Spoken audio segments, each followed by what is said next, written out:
Bom, antes da gente falar de fato do lema do bombeamento, tem um exemplo interessante aqui para a gente discutir, que é o seguinte: no lema do bombeamento, a gente falou que aquelas propriedades valem sempre que o tamanho da cadeia W, que a gente vai tentar separar em 3 partes, é maior do que P, que era o comprimento do bombeamento. Só que agora, o que acontece se todas as palavras da linguagem têm tamanho menor do que P? Porque no lema do bombeamento só valia para cadeias de tamanho maior do que P. Agora, eu estou perguntando, mas e se nenhuma palavra tiver tamanho maior do que P? Por exemplo, aqui, ó, a gente tem essa linguagem L4, que é a mesma linguagem ANBN. Eu já falei que ela não é regular. Mas eu falei que ela não é regular quando o N é maior ou igual a 0, ou maior do que 0. Quando o N ele não é limitado. Mas nesse caso aqui, ó, N é menor ou igual a 5. Então, será que ela é uma linguagem regular? Bom, talvez seja. Se ela é uma linguagem regular, a gente pode construir um autômato finito. A gente não vai conseguir, para um determinado P, se a gente fixar P, no caso aqui, N é menor ou igual a 5, né?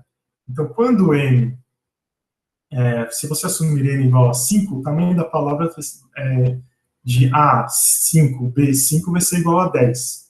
Então, se você tentar uma palavra maior do que, se você assumir que P é igual a 11, isso significa que você assuma que existe um autômato de 11 estados que aceita essa cadeia, tá? Que é aquela prova do lema do bombeamento. Então, a gente vai assumir que existe um autômato de 11 estados. Só que eu não vou conseguir gerar nenhuma cadeia dentro de L4 com tamanho maior ou igual a 11, porque o tamanho máximo das cadeias em L4 é 10.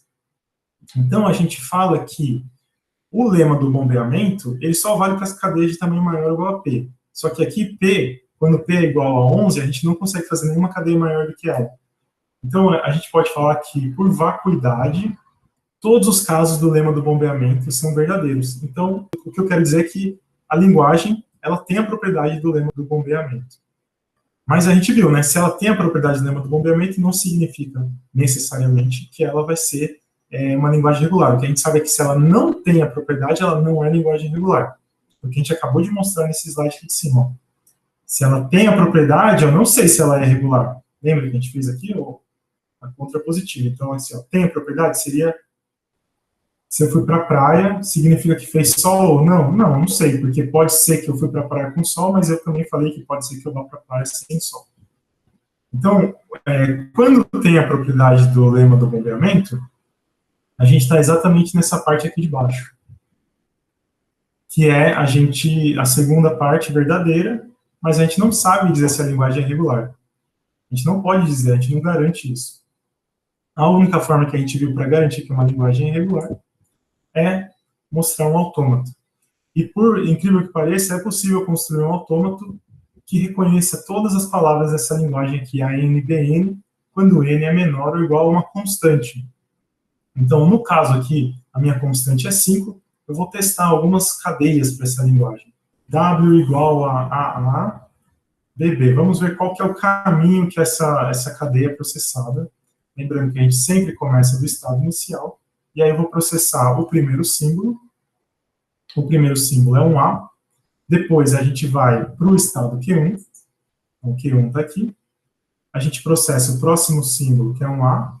Leva a gente para o estado Q2. E agora a gente começa a ler os Bs. Se eu cheguei até o Q2 eu começo a ler um B, né, vai existir um único caminho para um estado de aceitação que vai envolver processar mais 2 Bs. Então, vejam, eu meio que estou colocando uma memória no autômato finito para que, se eu li 2 As, agora eu preciso voltar por 2 Bs. E é isso que acontece. Então, voltei por aqui e a cadeia ela é aceita pelo autômato. Se a gente tentar outra cadeia aqui, W igual a AA, que são 5 no máximo, né? Depois 5 Bs. Então, 5 As seguidos de 5 Bs. O caminho que o autômato vai fazer ao processar essa cadeia vai ser, da mesma forma, a gente vai ler os As aqui, 5 As, e a gente vai vir até esse estado Q5. Depois a gente vai começar a ler os Bs, E quando começa a ler os Bs, a gente vai precisar ler exatamente 5 Bs para chegar em um estado de aceitação. Se não tiver transição prevista, a cadeia ela é rejeitada. Então, se tivesse um A ali no meio dos Bs, ela ia ser rejeitada. E se a gente terminasse um estado de não aceitação, que seria o caso, se a gente processasse, se aqui tivesse 3 Bs, né? Aí a gente ia processar somente esses 3 Bs, ia parar em Q8, e aí a cadeia não ia ser aceita porque o autômato parou em um estado de não aceitação. Bom, agora uma pergunta. Por que eu não posso fazer isso, então, para n maior ou igual a zero? Por que para cada n eu não posso construir um autômato que processe a linguagem ANBN? Por que eu não posso, sempre que eu tiver uma quantidade de As, eu vou continuo processando e depois volto à mesma quantidade de Bs, né, que foi o número de transições quando eu li A? Alguém sabe dizer por que isso não pode ser feito para qualquer n? Por que quando n é maior ou igual a zero, a gente não tem, eu falei para vocês que a gente não tem um autômato que processa. Se aqui quando n é igual a 5, existe um autômato que processa. É que o número de estados é finito. Se a gente tiver algo, como eu propus aqui, para n maior ou igual a zero, a gente vai ter que ter muitos estados e o n pode ser tão grande que não vai ser mais finito o número de estados do nosso autômato, certo? Então é isso, a resposta é essa. A gente não pode construir um autômato para qualquer n, porque o autômato deve ter um conjunto finito de estados. Isso vem lá da primeira definição da aula 2. Mas tem uma coisa interessante que a gente consegue observar com essa questão aqui da vacuidade, né, do lema do bombeamento. A gente pode dizer que qualquer linguagem finita, então uma linguagem é um conjunto de cadeias. Se o conjunto for finito, dá para escrever um autômato, logo qualquer linguagem finita é uma linguagem regular também.